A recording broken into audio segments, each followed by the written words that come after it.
Ini gadget terbaru yang lagi hits, yang harganya $3.500. Ini yang dikatakan akan membuat revolusioner, membawa kita ke dunia masa depan. Saya mau mencoba menempatkan sebuah mobil F1. Saya bisa putar, saya bisa besar kecilkan, terserah saya. Wow. Agak gini nih. Gua berani.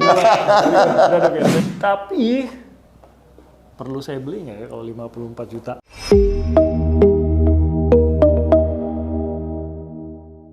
Nah, kita ada program baru. Saya Timothy Marbun.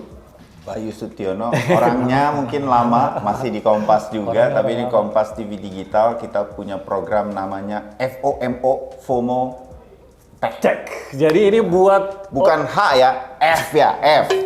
Udah berhubung kita dua cowok. FOMO hack. Tuh. Jadi FOMO Tech ini kita akan berbicara mengenai apa yang baru di teknologi dari sudut pandang orang yang suka teknologi, tapi juga dari orang yang mungkin pengen tahu lebih soal teknologi dan gadget-gadget terbaru. Tim ini kan orangnya gadget banget kan, gadget freak ya kan. Kalau gua kan nggak terlalu, tapi kalau ada sesuatu yang ngehits gitu ya pengen tahu juga dong kita kan. Saya pengen beli, tapi ya itu nggak pernah kesampaian belinya. Dari sisi harga. Pengen doang. Pokoknya kita akan hadirkan peralatan apapun yang ada teknologinya, handphone, ini yang ada di depan kita, ya kan? Yang ini udah kelihatan ya? Banget udah kelihatan dari tadi ya? Dong. Oh, udah kelihatan. Karena FOMO Tech episode perdana mengampilkan yang lagi hits, yaitu Apple Vision Pro. My man, Pro langsung ya. Kita nggak pernah beli Apple Vision aja, Apple Vision Pro. Emang itu keluarnya ya kan? Enggak, yang Pro. Jadi semua barang tuh akan kita coba sampaikan kepada lo semua yang nonton FOMO Tech untuk tahu kira-kira ini apa dan bagaimana. Ini gadget terbaru yang lagi hits, yang harganya $3.500, dapatnya susah, masuk ke Indonesia ternyata lebih mahal lagi. $3.500, 54 juta rupiah. Itu baru dapat ini alatnya ini ya kan, dan charger dan perangkatnya lah. Kita bisa kasih lihat sih ini baterainya sih sebenarnya, bukan charger ya, ini baterainya. Chargernya terpisah lagi. Terpisah. Dan ini cuma tahan 2 jam. Coba di close up dulu. Ini bagian depan yang sebenarnya ada LED-nya juga. Karena kalau salah satu yang dijual tanda kutip dari Apple Vision Pro ini pada saat awal adalah pada saat orang yang memakainya, matanya itu masih bisa terlihat oleh lawan bicara. Walaupun itu akhirnya diprotes sih karena tidak serealistis yang diharapkan karena agak buram-buram gitu. Betul. Tapi ada LED di sini, tapi tidak hanya itu, ada kamera di sini kelihatan banget ya, ada 6 kamera yang jadi salah satu patokan pemakai untuk melihat dunia yang nyata. Ini sensor di bawahnya. Ini yang membaca gerakan tangan kita di bawah dan sangat peka gitu. Dan dia juga punya sensor lainnya untuk mendeteksi ruang karena dia sangat spesial sekali. Di sini ada beberapa tombol-tombol untuk pengaturan. Nah kan jangan sampai jatuh. Siapa yang akan menggantinya kalau sampai jatuh gitu, untuk jatuh. Pegangnya seperti ini. Pegangnya seperti itu deh. Ya, kita kasih lihat ininya Tim agak gini nih. Gua berani ya. Ya, kita taruh aja. Ada tombol crown disebutnya untuk pengaturan, bisa membantu kita membesarkan suara dan lain-lain. Walaupun bisa lewat pins gitu bisa juga. Ya, tapi nah ini ada fan-nya gitu, dan ini ada kita sebutnya apa ya, headband-nya lah ya, mengikat ke bagian kepala. Tapi isinya juga ada speakernya di sini, ada untuk charging port dan power unitnya di sini. Ini juga untuk mengencangkannya, seperti kalau kita pakai helm sepeda. Nah, mungkin berapa bertanya, ini ketat nggak? Enak atau nggak?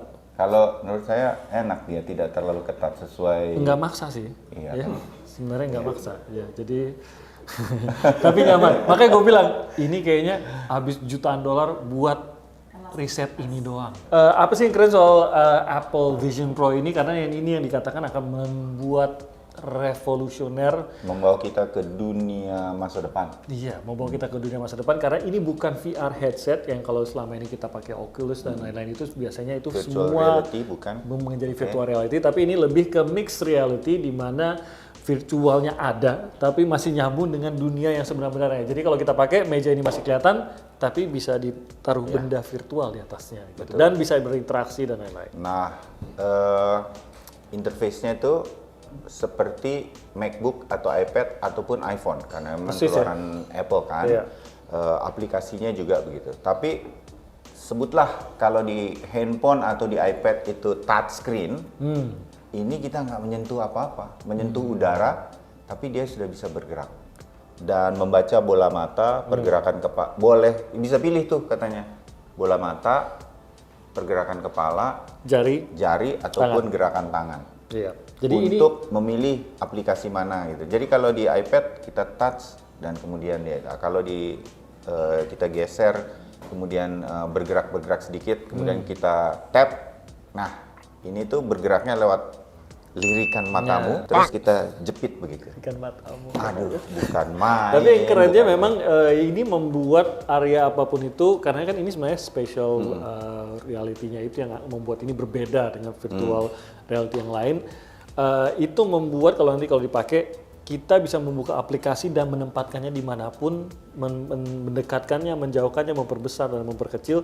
Jadi bayangkan gini, kalau lagi di stasiun kerja ini, kita kan sering ada aplikasi yang terbuka di satu monitor nih, nanti ada monitor lain dan lain-lain. Kalau satu monitor kan harus buka tutup. Jadi bayangkan kita bisa membuka berbagai macam monitor. Saya mau musik saya di sini, mau kerjaan saya di sini, mau edit audionya ada di sini, saya mau ada Netflix di sini segala macam. Seperti ada berapa monitor yang kita inginkan, terserah.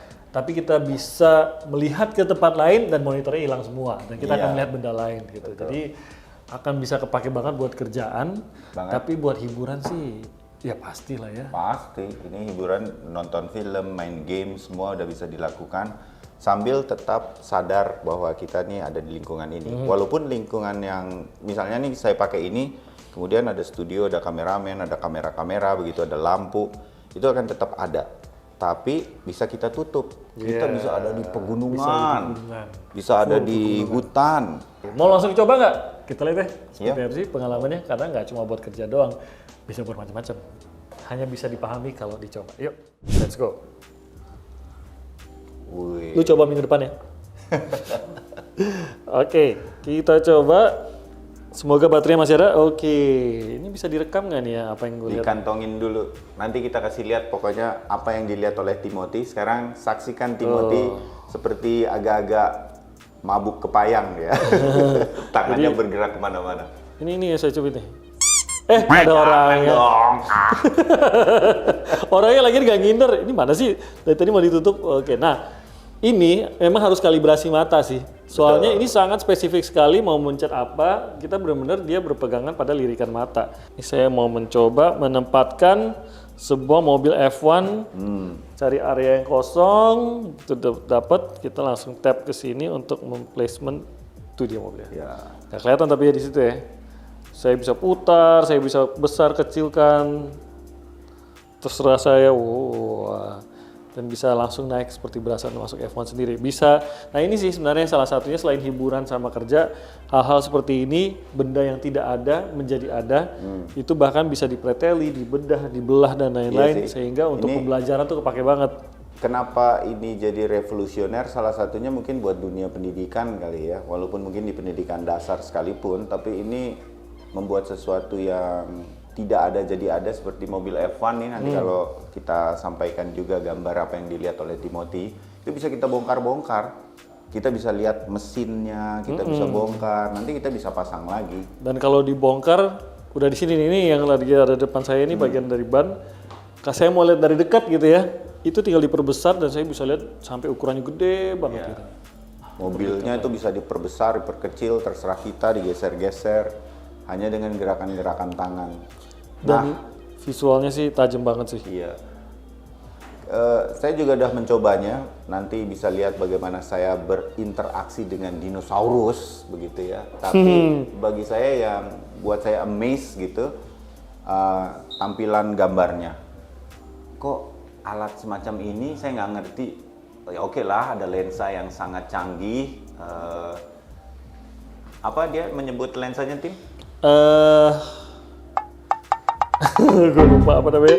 OLED tapi apa namanya itu? Pokoknya canggih sehingga itu selain aplikasinya membuat segala sesuatunya betul-betul berada di depan mata kita, tapi jernih betul. Itu suara juga oke, pasti buat dunia hiburan, nonton Netflix segala semacam ini bisa di sini dengan layar yang bisa diperbesar, terserah kita sesuai kemampuan yang ada di dalam Apple Vision Pro. Jadi sangat puas banget buat nonton hiburan. Dan juga sensornya ya. Sensornya sih hebat sih. Kan kita ada di sini keyboard untuk mengetik. Nah itu dia sebenarnya kan tidak ada, tapi ada gitu. Di dalam penglihatan kita kalau pakai kan ada. Nah begitu kita, ya misalnya saya ketik nama saya Bayu, B-A-Y-U, itu seperti seolah-olah tersentuh. Jadi dia memberi tahu bahwa B-nya udah kesentuh ya. A-nya sudah kesentuh ya, Y-nya sudah kesentuh, U-nya sudah kesentuh. Padahal kita menyentuh udara. Itu kehebatan sensornya, spatial sensornya dia sih. Dia bisa benar-benar membaca ruang, jarak, dan posisi gitu. Bawah sini ini ada sensor-sensornya. Tuh, jadi tapi perlu saya beli nggak ya kalau 54 juta harga di sana? Ya, itu dia tuh. Kalau belum pajak, sisi harga. Ya, belum pajak. Nanti kalau masuk di sini belum pajaknya kan. Terus akan ada biaya kirim yang mahal. Jadi ya mungkin harus pikir-pikir juga. Apakah akan membeli saat sekarang, terutama pada saat aplikasinya itu masih banyak yang belum bisa diakses, masih banyak aplikasinya juga belum bikin native application khusus untuk Vision OS-nya si Apple Vision ini. Jadi nunggu kali sekalian nabung kalau menurut saya. Iya ya. Di luar itu sih ini gadget memang kita nggak bicara harga ya. Ini memang a must have gadget sih. Must have. Kalau buat saya. Kalau bisa. Minimal must try lah kalau bisa. Oke, sekian dulu. Minggu depan kita coba ya. Lebih jauh. Agak berat berpisah sama dia. Jangan dong. Pengen mainin terus. Ya udah bagi dua. Iya. Lu ambil baterai. Gue yang dapat baterainya. Sampai ketemu lagi. Sampai ketemu di FOMO Tech.